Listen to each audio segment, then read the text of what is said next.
On this episode, voicemail God.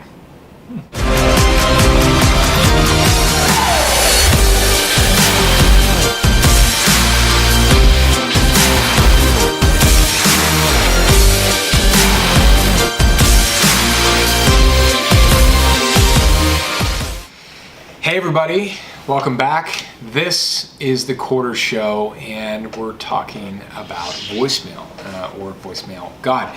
It's interesting, it's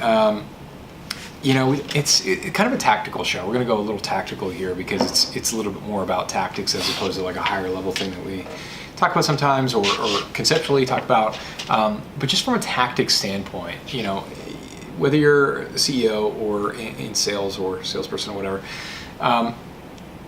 I think nowadays, 2016 going into 2017, people really shied away from communication. And I think that, the telephone communication and their ability to communicate and their ability to confront situations, confront's been a big topic this week. And last week, we've been talking about the ability to confront and communicate. These are two unbelievably critical things in sales. And, I get these voicemails, I get them at my office, and I don't know what people are thinking, frankly. I don't know what they're thinking. They leave voicemail, and if you left me a voicemail, I'm not trying to beat up on your voicemail. There've been a couple good ones. I want you to leave really, really good ones, frankly. But people don't. For the most part, they don't, and they don't like voicemail, and they don't know what to say, and they don't make it conversational. So they just kind of say, hey, Peter, me, so and so. Call me, I'm calling about blah, blah, blah. And it's very dull. And it's very just, here's who I am, here's my telephone number, call me back, thank you, blah, blah. And you keep doing this. And, it's so flawed, and voicemail can be such an advantage. And we do voicemails, and sometimes we send a voice memo, we record a voice memo and send it over via email. And this all translates to what you do on the phone. It's kind of like you play as well as you practice, right? And your practice is also voicemail. So when you're on the phone, if you're leaving really crummy voicemails, you're also kind of delivering crummy on the phone. And years ago, my mom used to say that when my dad would have conversations, he's a great businessman, and when he'd have conversations, it was like he'd hang up and she'd realize it was voicemail. And she thought he was speaking to someone. It was like so conversational and colloquial that she thought he was actually having a conversation with someone and couldn't believe that it was actually voicemail. And I think that's the correct way to do it. I think when you look at it, for us, we talk a lot about voicemail and how you deliver voicemail and how you can sell through voicemail. And if you do your job correctly, you have this captive audience that's listening to your voicemail. Now, keep in mind, they might not listen to the voicemail. That's totally fine. It doesn't change the fact that you have to put all of your fiber into it, all of your beingness into it. And, you don't have to be cutesy or come up with something funny. You just have to really be conversational and really deliver. So, you might be selling something and you call them and you make it very as if you were pitching and communicating and talking to them and say, look, hey John, it's Robert over here at Richter, and we were talking about this, and I was looking at this one thing, I'm looking at your site now, and we did this and we did that, and here's this thing or whatever, and you're putting a lot of life into the voicemail, and you're going to get a better response from that. You're just going to get a much, much better response, and you have to really be thinking, like, imagine yourself on the receiving end of the voicemail. Imagine yourself sitting there, and I tend to close my eyes, and imagine listening and getting that voicemail and hearing yourself deliver that voicemail, and if you want, record your voicemail on your phone while you deliver it. Record your voicemail and play it back to yourself and listen to how you sound. And ask yourself, would you call yourself back? Was it engaging? Was all your fiber into it? Was it like putting all of you into the voicemail? Or was it just that blasé, here's my name, here's my telephone number, call me back? Now the voicemail I'm talking about, it could take 2 minutes. It could take 2 minutes to deliver.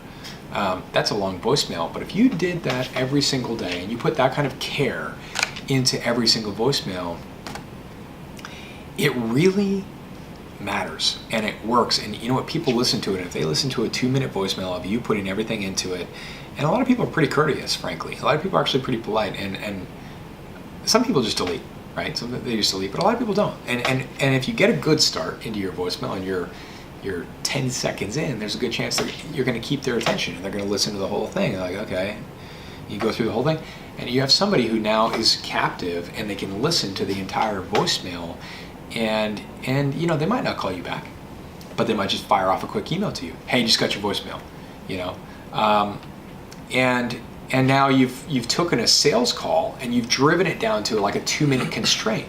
You've delivered what you want to say in 2 minutes, and I think a lot of salespeople are skittish about like, oh my gosh, if I say everything on the voicemail, this whole bait and switch thing where it's like, you don't want to say price, and you don't want to say this, and you don't want to say that. You're like, oh, I have something special, call me back. Oof.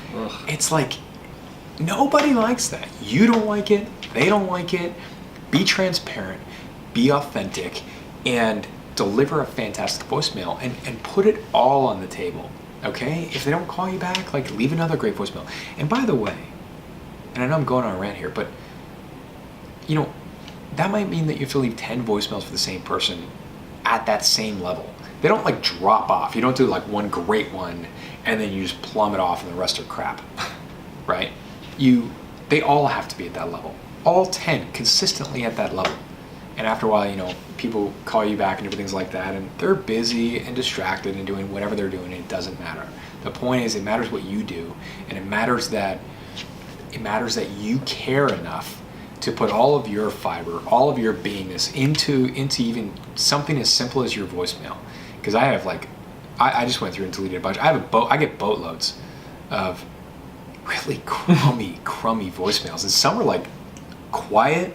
Some are quiet, like they're on a headset that doesn't work very well, like on a headset it doesn't work. It's super quiet. I have to crank the volume up. Some are like the people are not even speaking loud. It's like, project your voice. Be there. Be assertive. Be overt. Be enthusiastic. Be, you know, conversational, and sell and get your message there. I mean, check this out. Each of us, and you out there, you know, when you're watching a YouTube video, when you're watching a movie, when you're watching a show, you know how quickly your attention span goes away. You know how quickly you tune out. So if you know how quickly you tune out, guess that's how quickly that anybody else is going to tune out. So when Robert mentioned you record beforehand, record yourself. I've done a lot of drilling on my communication. And and the point of being natural. I've done a lot of it, like hours. Not exaggerating. Probably 200,000 hours, ish. I'm not exaggerating when I say I've done many hours, Yes. And it's really bizarre. And you'll find it if you start recording yourself. You'll find out that being natural is really hard when you are looking at yourself do something. Yeah. When you're watching yourself and you're trying to be natural, because here's the thing, you can take Robert's the surface level of Robert's advice and go, oh, okay, cool. I'm going to project myself. I'm going to do this, and you go, hey, Frank, it's Ben at Richter. Listen, I've got a great deal for you. It's only $99.95, right? Totally. And you can sound like an insane salesperson, right? So then you have to temper off being a salesperson, like a salesperson. Right. You have to be your best natural self, and that will get the person listening.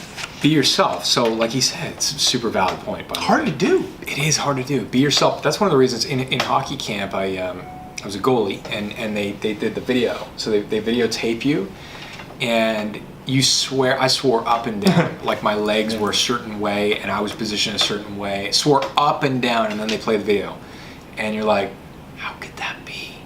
How is that possible? Because you see yourself a certain way. And so record, like when you leave that voicemail, record it on your phone and then play it back and be like, I mean, I've done this myself and I've been like, oh God, that was not good. That was really not good. And you know, you shake it off and you keep working. But after a while, you actually get good at leaving conversational voicemails. And again, I'm not trying to be Ben, he's not trying to be me. I'm trying to communicate myself. I'm trying to communicate the way I am in the most authentic fashion possible. We leave very different voicemails. Yeah, very different. But like, I don't want to be. I definitely don't want to be salesy. I'm not like you said, like, hey John, I don't do that at all. You know, I just authentically communicate myself, and I make sure I put all my fiber into the voicemail. And I think, look, some of you maybe do this as well. But you'd be amazed, and you're probably in the same boat as I am. You'd be amazed at how many voicemails I get that are just subpar. You know, and just it's I don't know what people are thinking. And they're clearly not thinking as if they're receiving the voicemail. That's why you need to record it and listen. And then ask yourself, like, will you get back to this person? Like, if you were on the other receiving end, would you call this person back? Or were you just like putting a little tick mark somewhere to say, hey, left a voicemail, got a metric, put that into the CRM, and there we go. Yeah, because look, when you do this and really do this, record yourself, you'll probably most of us will find it very uncomfortable to listen back to it, and you have to keep working on it. And here's the thing: is you got to be really honest with yourself. We're taking this video a little longer because this is really important. You got to be really honest with yourself, because some folks are going to record themselves and they're going to be super professional, and they're going to say, "Oh, that was a fantastic voicemail. It was perfectly crafted," and it's terrible. Yeah. You got to take that mask off and stop being super professional. Robert is super professional and totally authentic, right? Just rewatch this video and how he talks, but he's not super professional and very like super conservative and not like that, right? You have to be natural. Now me, when I'm talking and stuff like that, I'm bubbly, I'm like chuckling a little bit. We got another fellow out here and he's goofy and sort of off the wall. Kind of loud. He's loud and all this kind of stuff. Yeah. And we're all a little bit different. So you have to listen back, and you have to find out who you really are and do that. And then deliver it at that level, But it's a small thing, but it's also a big thing, and it matters. And I've been beating this drum for 8 years plus probably, and I've had new salespeople come aboard, and it's like they literally either don't leave voicemail, or they do the whole, hey, it's Tommy, here's my telephone number, call me back. It's like, why would somebody call you back? Why? They have no reason to call you. Why would they call you back? That's what I think when people leave me a voicemail like that, like, hey, it's Tommy, blah, blah, blah, or whatever, however they leave it. It's this sort of like certain way, call me back. It's like, why would I call you back? No, don't tell me anything mysterious, and don't tell me just to call you back. Yeah, don't tell me something Tell me what it's about. Yeah, that's right. Interest me. Yeah. Be genuine and interest me. Yeah. And then you'll way more likely get a call back. No question. I used to have my voicemail, it said, if you don't leave why you're calling, I will probably not call you back. Yeah, it's and just treat them the way you want to be treated, like the golden rule. Treat them the way you want to be treated, and communicate authentically. Think about, like, if you're calling your friend, your best friend, or a friend of yours or something like that. Like, how would you call them? Think about it. I know how I would. I know how I leave voicemails for my friends, and it's very conversational stuff like that. Yeah. It's similar. I know it's a professional setting of business, but that's part of the trap of professionalism. Is a lot of us have this idea like that certain people want to be talked to a certain way, and it's totally not true. They don't. I certainly don't. No. I want you to be a pro, I guess, but I want to be communicated like a human. And you go to Starbucks and you look at how people communicate, and then you go to another setting, you look at how they communicate. You go to a trade show and you look at how they communicate, and then this thing that happens on the telephone or in a sales call, and you think, what happened here? Like, how did we get here? So really work on that. I think you're going to see an uptick on the inflow from those actions. Mm-hmm. Okay. Hope you enjoy the show. Make sure to subscribe to the channel right there by hitting the red button, and hit the like button, and share it on social if you like it. We would certainly appreciate it. We'll have more coming at you soon.